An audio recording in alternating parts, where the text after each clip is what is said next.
सुन रहे हैं नीरज बलमुआ की आवाज में। प्यार को के हम लुटा गईनी, शीशा खान छिटा गईनी। प्यार को के हम लुटा गईनी, शीशा खान छिटा गईनी।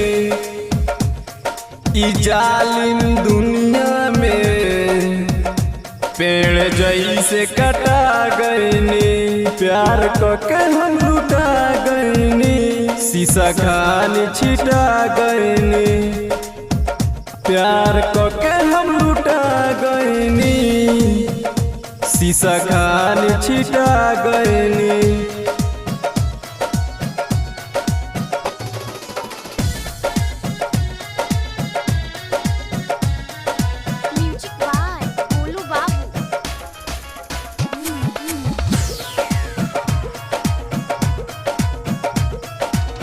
वादा पर वादा करत रहे राधा, देखे बाधा बदल गई दादा।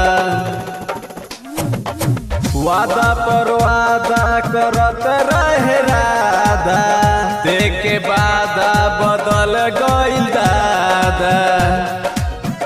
प्यार को के हम लुटा गईनी, प्यार को के हम लुटा गईनी। शीशा खान छिटा गईनी। प्यार को के हम लुटा गईनी, शीशा खान छिटा गईनी।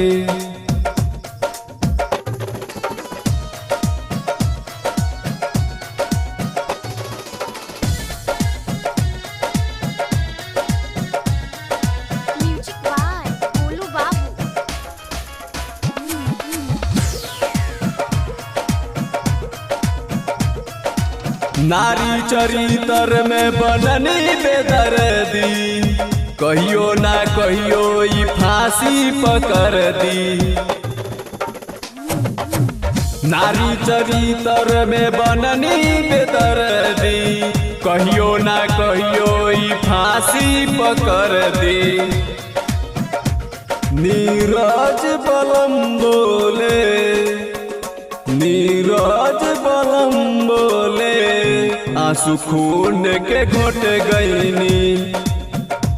प्यार को के हम लुटा गईनी, शीशा खान छिटा गईनी।